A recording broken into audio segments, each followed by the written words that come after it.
How should the Dallas Cowboys feel about their offensive tackles heading into the 2022 season?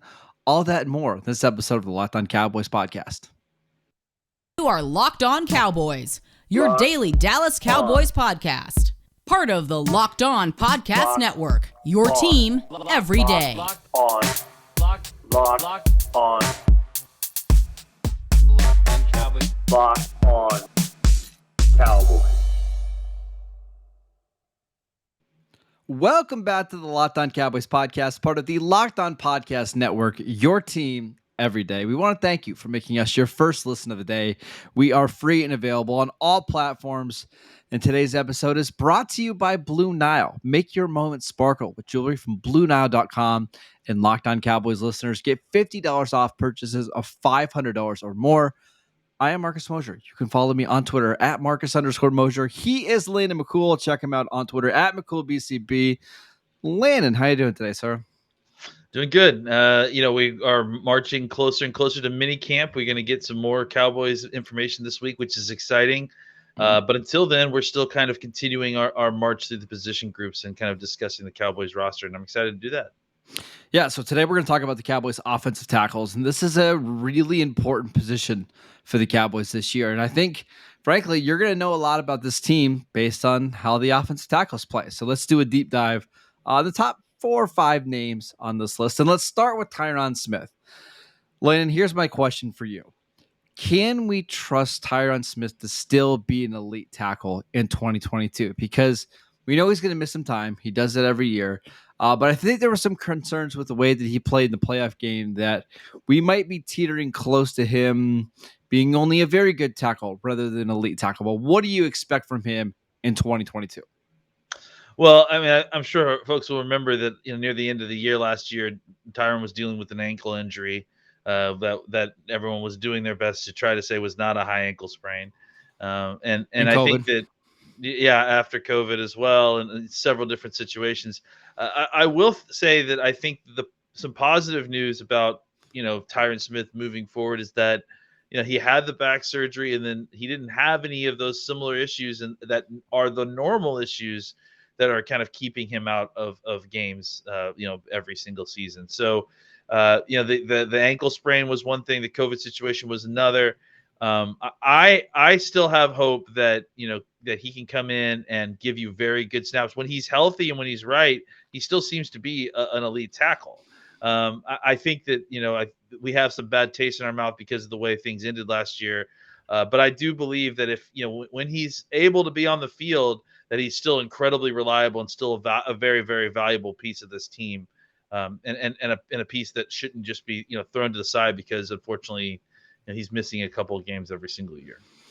Yeah, I still think, man, it's worth having Tyron out there and paying Tyron what you are, despite him probably going to miss 3-4 games, because in those other 12, 13, 14 games, you're getting a dominant player. And is there going to be a moment or two where he has a bad game? Sure. But I think for the most part, this is still a really, really good left tackle. There's so many teams that would love to have Tyron Smith for 11 games, 12 games, and then replacement offensive tackle play. They would love that, right? Absolutely. I mean, there would be tons of teams. It's the champagne problems that the Cowboys have with Tyron Smith. It's when he misses time, you miss him because he's so good. And let's not lose sight of the fact that that's the reason that we're sad when we miss him, is that he's good. When he plays well, he does the job. He's effective. He's an effective pass protector. He moves people off the ball in the run game. He's still Tyron Smith for all intents and purposes. It's just, we didn't get a full season of it last year like we haven't in the last several. But I do think that this actually, this was actually an up year for Tyron Smith. I think to me, it showed that he's still got a little bit left. If he could find a way to kind of avoid some of the nick and bruise stuff, the ankle sprains, and then obviously the COVID situation, if he was able to play and get past, avoid that, doing that, you didn't see the issues with the back. You didn't see the issues with the neck that you had in previous years. And that's incredibly encouraging for a guy that had dealt with that for all those years previously. How many left tackles in the league do you think are being paid more than Tyron Smith right now? Oh, man. I know the number, actually.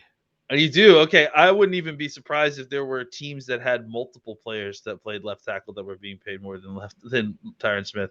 I'm gonna say 16.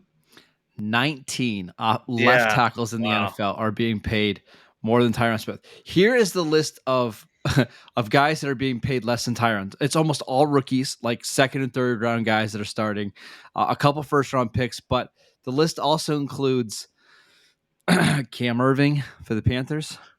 Connor Williams isn't a Wow. left tackle for Miami, but over the cap list him as a left tackle. He's getting paid about the same amount. Chris Hubbard, who is a swing tackle for Cleveland. Jamarco Jones, who is a swing tackle for the Titans. Like, that's why I want people to kind of look at this and be like, it's okay if Tyron misses 3, 4, 5 games because he is still a massive, massive value on the salary cap for you. I mean, I've been saying it for years. The Tyron Smith contract is the best contract in football. Like, and it probably isn't really that close. And for all the talk that we have about some of the contract mismanagement here and there, having an elite left tackle on the contract that the Cowboys have had has covered up a lot of issues, and it certainly is a benefit that the Cowboys have gotten full use out of these last few years. Well, just take somebody like, I don't know, Orlando Brown, who I think is a very, very good offensive tackle, right? He's getting paid, I think it's $23 million this year on the franchise tag. I mean, it's double what Tyron's getting. And I don't even think he's close to the player that Tyron is when he's healthy. No. You're right. That's why we can complain about some of the other Cowboys contracts and stuff, but when you have such a massive value at left tackle, and frankly, right guard as well, and right tackle, when we're going to talk about Terence Steele in a little bit, it can cover up for a lot. I do want to talk about Terence Steele because he's one of the more fascinating players on this team going into year 3. But before we do that, I want to tell you guys about Blue Nile. Whether you're ready to pop the question or you're celebrating a milestone moment, find jewelry that is unique as her with their modern convenience of online shopping at BlueNile.com. Blue Nile has simple online tools that let you choose the diamond shape, size, and clarity, as well as setting style. Blue Nile will then handcraft a perfect engagement ring, with each ring being one of a kind. Make your moment sparkle with jewelry from BlueNile.com, and Locked On Cowboys listeners get $50 off purchases of $500 or more. This podcast exclusive includes engagement. All you have to do is use promo code Locked On. That is promo code Locked On. When you went and picked out your engagement ring for your wife, how clueless were you? Were you as bad as I was? Look, I actually had a family heirloom that I was transferring. It was basically putting into a setting. All I had to do was put it into a setting, and just the setting part took me months. Like, it took months to figure out. I had no idea what I was looking at. I had no idea what is considered good. I just knew that I just was certain I was going to be embarrassed. And then she was going to look at it sideways as soon as she saw it. So, there was a lot of fear in my heart at that point. I've shopped a lot. I have no idea what I was looking for. I got very, very lucky. All right, let's talk about Terence Steele. Made a massive leap in year 2. Big enough that the Cowboys felt comfortable cutting Lyle Collins. What do you expect from Terence Steele here in year 3? Yeah, I mean, it's worth pointing out that Lael, certainly did himself no favors. I think the situation with the hip was one thing, and the kind of timeline of rehabbing that and then dealing with COVID was terrible. All of that was not good, but it was forgivable. Yep. But then the bribery stuff with the drug testers and it's just was a lot. And I think when you compared the fact that you felt like Terence Steele was an ascending player that you really liked. You liked his efforts. I think he came into the league, got thrown to the fire during that terrible season with 2 years ago, and played terribly. I mean, just played. Not unexpectedly, just because he was an undrafted free agent tools player that they just threw out there into the fire, and he played. Expectedly awful. Goes into his next year. He easily could have just been like, man, this isn't it for me. I don't know that I can do this, But what he did is that he got with Duke Merriweather and he got into the lab and he incredibly improved himself in a way that was really shocking to see, and frankly, I mean, literally shocking for us when we got his first start off the other side. Mhm. He won an offseason award for being basically living inside the facility the whole time. So clearly he got bigger and stronger, and that had an effect, especially in the run game. You saw this last year, very effective run blocker at the right tackle spot. His pass protection improved significantly as well as his technique improved. He has the tools. He's got long, crazy long arm. He's a very good athlete. So, once, I mean, again, kind of to the benefit of the Cowboys in a way that's hard to describe, suddenly, overnight you've grown and he's grown himself into a starting right tackle on an undrafted free agent contract. And a guy that made you comfortable enough with his play that you felt like you could do something with La'el Collins, who you just felt like you Yep. couldn't trust anymore to consistently stay on the field, whether it was injury or due to off-field stuff. So, I mean, the story of Terence Steele is very, very unique, I would say, and really, really impressive in the sense that he basically worked himself into the starting spot and stole a brass ring from a guy that was considered to be a foundation piece on this team, and then quickly kind of lost his standing and gave up his spot to Terence Steele. Yeah, I just wanted to double check this, but so last year Terence Steele played 900 total snaps. 550 of those came at right tackle. He played a lot more left tackle than I remember, almost 400 Yeah, he snaps at did left tackle. play a lot. According to Pro Football Reference, he gave up 2 quarterback hits all season long when playing right tackle, did not allow a sack. I mean, he was really, really good at right tackle. At the left side, I think he still really struggled. I think he's a very below average left tackle, but the right side, he seems to be pretty good. And you would assume the more that he plays, because again, 500 snaps last year seems like a lot, but that's really like half a season. If Yeah. you give him an entire season, an entire offseason where he knows he's going to be the right tackle, I don't want to expect a jump like we saw last year, but I think there's still a lot of room for improvement for him. I don't think it's unexpected. I mean, I don't think it's outside the realm of possibility that he could take a similar jump. I mean, I think a lot of times what happens with these young players is, especially when they get kind of thrown to the fire early, it's a sink or swim situation, right? Some players take those snaps and are able to convert that into positive momentum for their play, right? They're able to look at those snaps that they had. They're able to go into the film room, discover their weaknesses because they've got actual real world experience now, and that tape gives them context to their play with the rest of the league. They're able to take that information, work on their weaknesses, and then improve themselves to the point where they can become better players. Starters become Pro Bowlers become All Pros, that sort of thing. If Terence Steele can kind of continue that effort and that can continue that conversion of taking the knowledge of the experience that he had the last 2 seasons and working on his weaknesses and converting that into positive momentum, I mean, he has the tools to, like I said, to be a very good right tackle. It was never ever about that. It was always ever about Yep. experience and technique. And if he could take another leap like he did previously, I mean, he could be a very, very good right tackle for this team and very cheap for at least, for the immediate future and for a while, and a really great step-in solution at right tackle. Do you think he has a chance to be better than La'el Collins this year? Because I think that's what everybody wants to know. Because when you're cutting somebody as proven as La'el is, even though he's not the most reliable person, when you get into a big game, can we trust him as much as the Cowboys did with La'el? Yeah, I mean, I think that he could get there. I mean, I think he was certainly within arm's reach last year at different points. I think La'el Collins was just better, with more experience, especially as a pass protector. He was a little bit better as a pass protector. And again, I think it's hard for us at times, and I know it's hard for me. It's hard for me to parse his right tackle snaps from his left tackle snaps. I think it's Yeah. I view my opinion of him kind of as a collective of my thoughts on how he plays tackle. So I think I would probably, I generally feel like he's a better right tackle as well. I think clearly some of the PFF numbers prove that out. But I also think that, like I said, if I went back and watched only his right tackle snaps, I would feel even better about him, coming in and taking that spot away from Lyle Collins.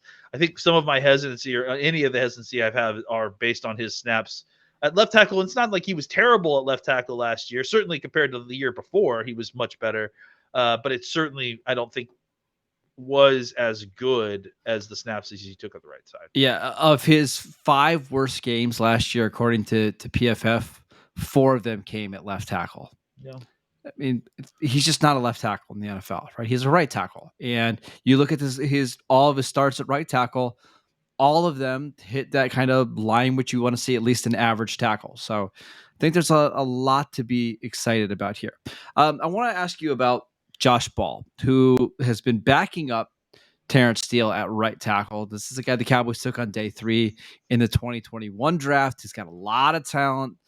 There was some serious off the field issues.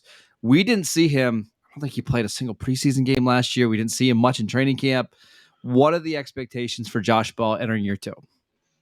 No, I saw a little bit of him in training camp, not much though. I mean, just basically in practices, no preseason games, if I remember.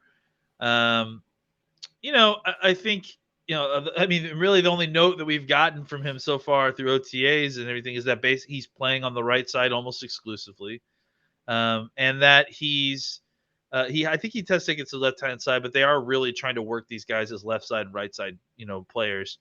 And then he got into and then he got into a fist fight with John Ridgway. So I mean, outside of that, we haven't heard a ton about where he is or about where his improvement is. So he's really one of these guys here. He's the guy I think with the largest amount of unknown, I would say. I mean, even with Let's Go, we watched him at the Senior Bowl recently. I mean, there was at least some kind of something there. Josh Ball goes from Florida, gets kicked out of Florida State for his off-field issue, goes to Marshall. Marshall, yeah, I was gonna say it's Ohio. I thought, and kind of has a storied career there. He plays really well there, but it's still just a ton of unknown for our level of folks, right? For the Cowboys, I think they probably have a good handle on exactly where Ball is at this point in his career. But for us, seeing him in training camp will be kind of our first real look at him again, because we kind of missed an opportunity last year as he was injured and dealing with a bunch of different stuff, all throughout training camp. Yeah, he's one of the players that I'm really looking forward to seeing in training camp and preseason, because Mike McCarthy has said some good things about him in press conference about how he's been in the weight room a ton. He's kind of reshaping his body. He's an important piece because we know, like we just mentioned with Tyron Smith, he's going to miss 3, 4, 5 games. You need to have somebody else that's in there ready to go.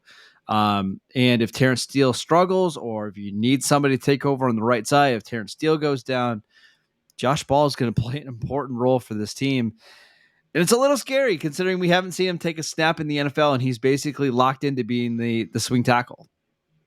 Yeah, I mean, him and Let's-Go both are just these super tall, stretched out, kind of undersized tackles, right? I mean, undersized in the weight department, certainly not in the height department. Oh yeah. And so I think that a year in the weight room, you hope will have put on some weight with him. The times that you did see him last year, it felt like he just didn't have enough sand in his pants, and he wasn't quite strong enough to pair with his playing style. So the hope is that he took a year to get his body into a better spot to kind of play with his playing style, and that's going to show up in training camp this year. So I'm excited to see exactly what he looks like, and then excited to see him kind of in action to see where he is. All right, let's take one more quick break so we can tell you guys about BetOnline. BetOnline.net is your number one source for all of your betting stats and sports info. Find all of the latest sports developments, news, and odds, including this year's NBA Finals, the NHL Finals. We've got Major League Baseball going on right now, UFC, MMA. BetOnline is your continued source for all of your sports wagering information, including live betting, esports, and more. Head to the website today or use your mobile device to learn more about the trends in action. BetOnline, where the game starts. All right, a couple more players to run through really quickly, and then I got a question for you at the end. We've talked about Matt Let's-Go a lot in this podcast between after he was drafted, kind of doing a big deep dive into all the Cowboys picks. But what is a realistic goal for him this year? Like if his rookie season goes to plan, what would that look like? I mean, it sure feels like they're trying to develop him into, a single side backup. It seems like in general that they're trying to develop both of these tackles as kind of, they've moved them a little bit back and forth, but it sounds like they're really trying to get them to stick to one side and have them be the kind of designated backup for that side, right? So, and they really like Go.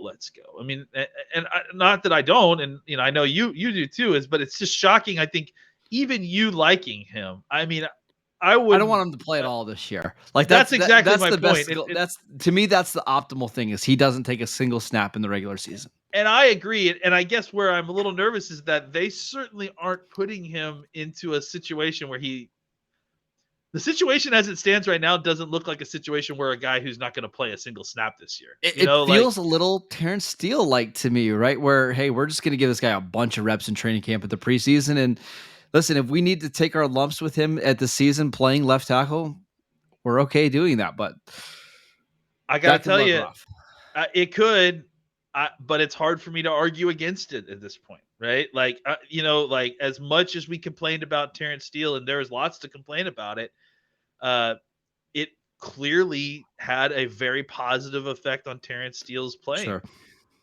Let's go as a higher pedigreed player than Steele in the sense that he's, more of an athlete, more of he's bigger. Yeah, more of a frame that's kind of, along those lines. I think that, he has athleticism that is on par with Steele's, but I mean the jump in competition is immense, and it's a lot more immense than what Terence Steele was dealing with even in the Big 12. So I think that that's the thing that I have concerns about is that he went into the Senior Bowl and he looked good there, and I don't think he didn't look lost, and that certainly kind of helped his draft stock. But I don't know that that's necessarily made you comfortable with the idea that of him playing tackle for you at any point this year. So I would say realistically my hope is that he doesn't have to play a single snap or has to play only a handful of snaps here and there. Maybe if the Cowboys get in a blowout or they can put him in there for a couple snaps, maybe some special team stuff, but I doubt he'll even be active most games until later in the season. I'm hoping that my hope is that he develops really well and he becomes a great backup this year. But my realistic goal is that, he needs basically a red shirt. Yeah, I hope we don't see him because that could be rough. Last one, Isaac Alarcon, the Cowboys player that they had last year from Mexico. What are we expecting from him this year? Because he was on the practice squad most of the year. Do we expect him to do anything more than that this year? I don't think so. I honestly, I think for a guy like Alarcon, he has this roster exemption, which is basically like a free spot on your team. For the Cowboys, the benefit is, hey, I got another guy on this team. It doesn't matter if he develops or not. Like, he's just another guy that we've got on this team to plug in who knows our system, help facilitate practice, help get us through stuff. If disaster strikes and we have to get somebody in there, here's someone who knows our team. They've moved him back and forth from tackle to guard, and they've kind of, just been trying him out at different spots. But, Isaac is kind of perpetually a year away from being a year away. I mean, that's nothing. That's not a comment on him at all. I mean, you want to talk about a low level of competition, jump. I mean, well, let's go ahead and got nothing on Isaac Alarcon. I mean, he's coming a long, long way. Sure. And so, I'm not suggesting that he won't ever get there. Like, that's not the case at all. It's just because I think he has physical tools and he has the skill sets. Like, he has a little bit of power to his game. Yep. Absolutely. I just think he's got a long way to go to learn about the game before he's ready to play. And the good news for the Cowboys and the good news for Isaac is that, he's not under the gun like a lot of these other guys. Like, he's not constantly having to look out for the Turk because he has a roster exemption that allows him to continue to play on the team, like, without costing the Cowboys anything, without costing himself anything. Yep. So if they get anything out of Isaac, it's a real benefit. I mean, it's just a real bonus. At the same time, they have this kind of free player on their roster. I mean, he would have to really have gotten very good for them to want to turn around and give up that free roster spot, Well, right? so I looked into this today. So he had a 2-year roster exemption for the 2020-2021 season. So it's actually up now. Oh, it is up. But Okay, so this is it but last at year. the same time, the league has expanded the practice squads to 16, right? And that's where he's going to land. He's going to be on the practice squad this year because he's a 23-year-old offensive tackle that probably not a lot of teams are going to be all that interested in bringing in to put on their 53-man roster. Yeah. But we'll see. He's only 23. I mean, we've seen players make leaps before at that age, so I don't want to count him out, but I also don't think the Cowboys are expecting him to be a top 4 offensive tackle for them, right? You can't rely on him to No. be like that. No. I mean, that would be a mistake. But if he could be better this year, and he could be better in the preseason and better at giving, some of the down the roster defensive ends more of a fight in practice, that's a win for the Cowboys, right? And I think that's probably how they're viewing it. Last question for you before we move on. Do you think the Cowboys need to invest in a swing tackle in free agency? There are some players out there. There's some veteran names, including Darrell Williams, Eric Fisher, Brian Bulaga, Dwayne Brown, although I think Dwayne Brown probably wants more money. There's Jason Peters, Marcus Cannon, Cam Fleming. Oh, geez. But are any of those guys interesting to you at all to bring in to compete for the swing tackle spot? Yeah, I mean, honestly, I think I think that all those guys sound somewhat interesting. I think I would say this though: swing tackle is absolutely one of the last positions I would sign. Like I would let this entire roster have all the training camp, all the preseason games. This group. I mean, you talk about like just go through the list, man. Ball. Well, let's go. Alarcon. I mean, even guys like some of these guys like Avante Collins that they signed, right? Yep. These are all younger guys who have some kind of experience, right? And they just need more and more snaps to kind of see what you've got. What if Let's Go is a prodigy, and is good enough that you do feel confident to kind of Terrence Steele him for a year, right? Sure. I think that there's the possibility that you get to the end of training camp and you like enough of what you've seen out of Ball and Let's Go that you don't even deal with like a swing tackle until you need him, right? Like until it becomes a long-term problem. Because look, you just listed all those guys. Do you think? Let me turn this around before you go.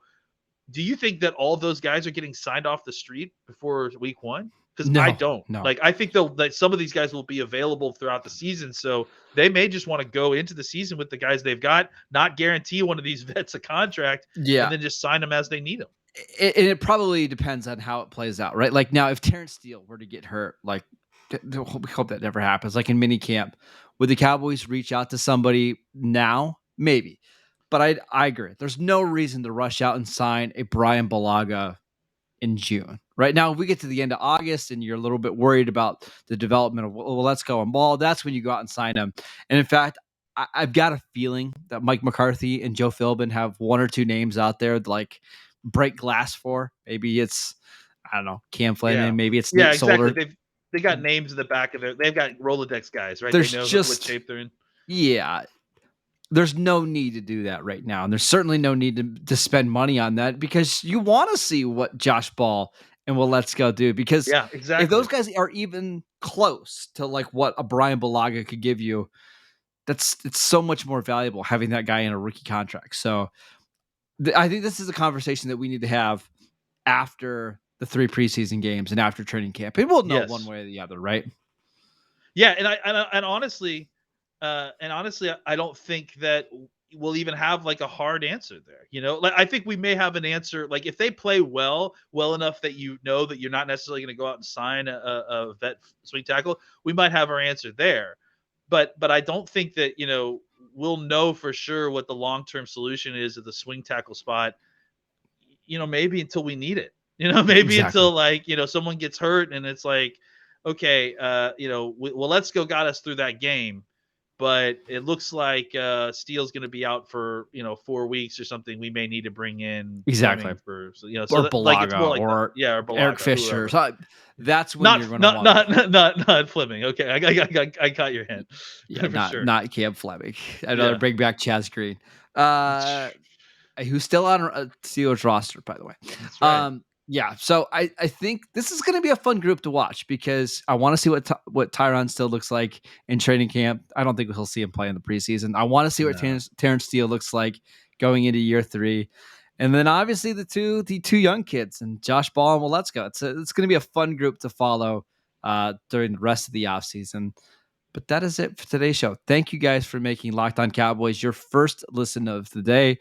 Now make your second listen to Locked On NFL podcast. Our national NFL experts and insiders keep fans dialed in with the biggest stories and the latest news from around the league, because an offseason doesn't equal a break in the action. Follow Locked On NFL every day in the Odyssey app, YouTube, and wherever you get your podcasts.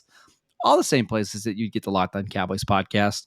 We'll be back tomorrow answering your Twitter questions, so make sure you send them to us at Locked On Cowboys on Twitter. You can follow Landon at McCoolBCB. I am at Marcus_Mosher. We'll see you guys next time. You are Locked On Cowboys, your daily Dallas Cowboys podcast. Part of the Locked On Podcast Network, your team every day. Locked on Cowboys. Locked on Cowboys.